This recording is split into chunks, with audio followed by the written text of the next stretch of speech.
Hello, it's January 18th. Only one hello that time, but who's keeping track?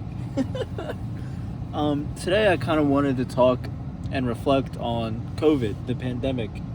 I don't know if YouTube will like me talking about this, who knows these days, but I was listening to a podcast and they were kind of just like reflecting on the pandemic and what it did to people.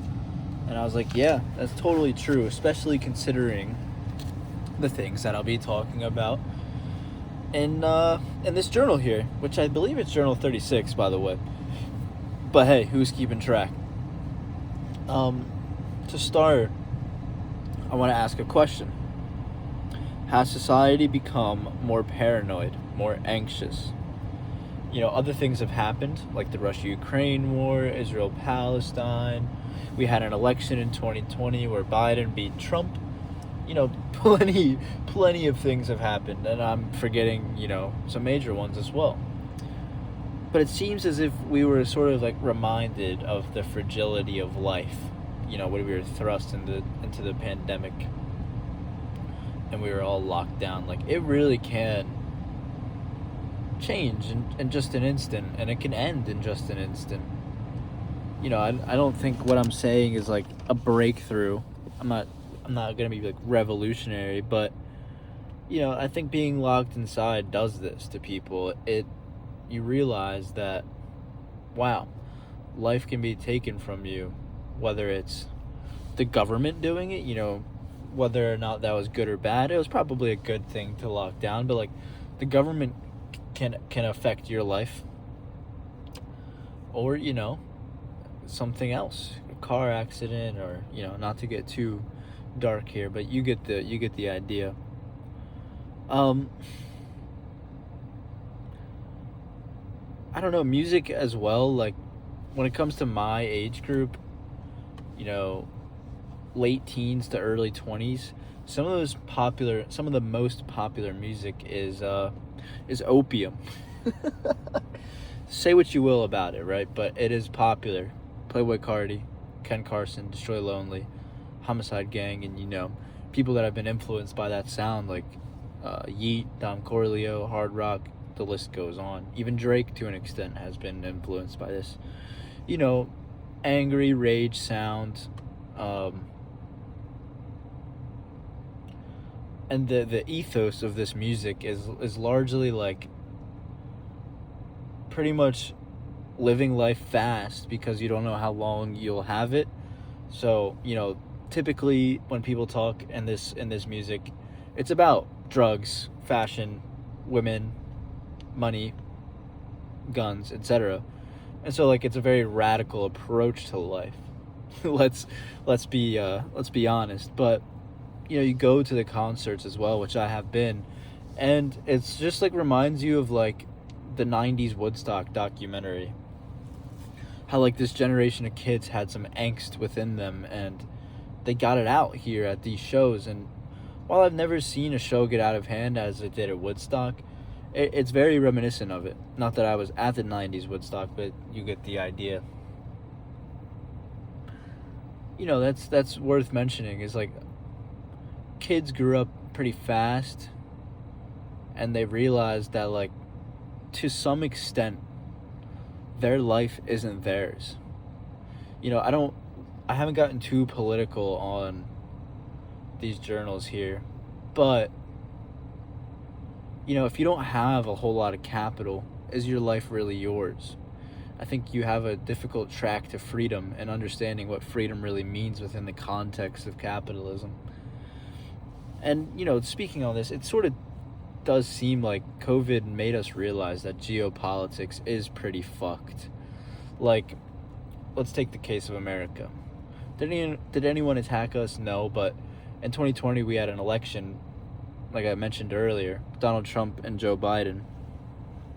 And I think a large amount of people would agree that those two candidate options, realistically speaking, because is a third party person going to win? No, probably not.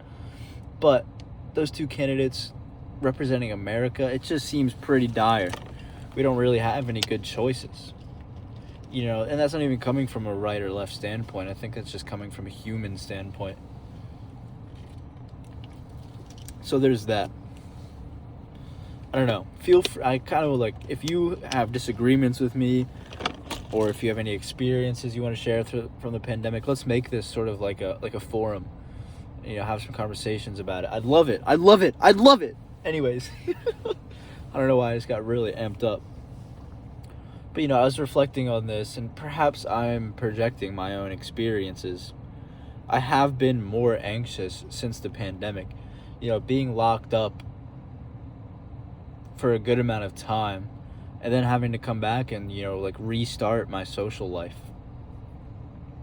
It was challenging, and you know, I was just sort of coming out of my shell. Um, I was 18, turning 19 when it happened, and I was like just coming out of my shell when it comes to like being an introvert somewhat. And then the lockdown happened, and ever since then it's like people seem harder to talk to, and like I'm not like on the dating scene or anything, so I don't know it from this standpoint, but like even with some of my closest people, it just felt off, and it's felt like a bit harder to be myself around them. And then especially when it comes to interacting with strangers, ever since then it's been more difficult, more of a challenge, more anxiety and inducing in my eyes. I think it was bad timing for me. I was in my senior year of high school, so that got abruptly ended, and I also had just started dating my current girlfriend. You know, we were a few months into our relationship, and we were in that like honeymoon phase, and then being like completely thrown out of it, grabbed out of it, sucked out of it. That did some damage. Like, I remember explaining to my friends how it was impacting me, like how like, yeah, how it impacted me. I don't need to get into all the details, but like it ended up being the case that like one of my friends was asking my girlfriend, like, hey, if there's any way that you can somehow see Kevin, whether it's like outside or something along those lines, you probably should, because Kevin's freaking out. And I was freaking out. I don't know why I just kind of felt like Trump saying that. Anyways, so that definitely didn't help. And I've always been an anxious person, and I've struggled with paranoia. It's why I have stopped smoking less. Well, no, I've started smoking less, way less. If there's any employers out there watching this, in Delaware here, it's recreational now, or legal, something like that. See, I don't even know it. You don't have to worry. Anyways, I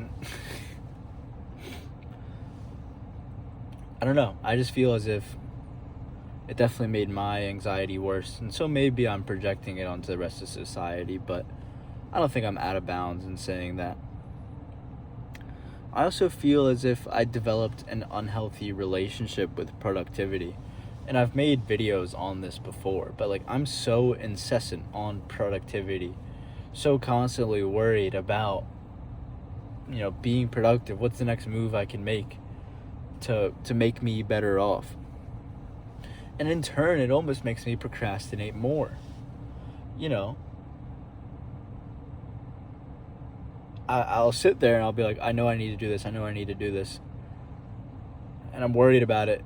And I'll do something like productive, but not as productive, or like maybe not as hard. And then, you know, it's sort of a cycle in that way, if that makes sense.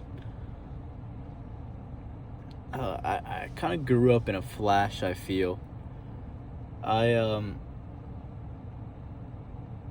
Earlier in my life, there was something that happened that did make me grow up, made me realize that life is fragile, and then COVID was sort of like a reverberation of that.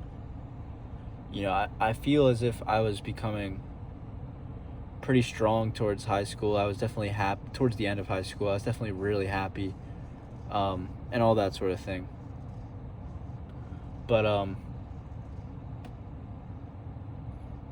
yeah, it ended, and I had to refine my footing, so to speak, refine my balance.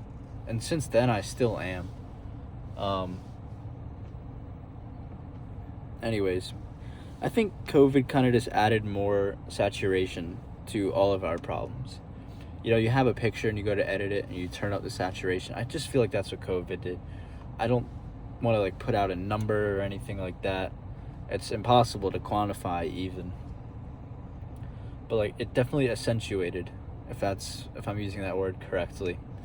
Let me know if I'm not. But it definitely just turned something up on our problems, and since then there is like just a constant worry, and I think we leaned more into consumption as a result of COVID as well. Like all of a sudden, corporations are like rolling out their deliver groceries to you, and DoorDash gets more popular, and Amazon.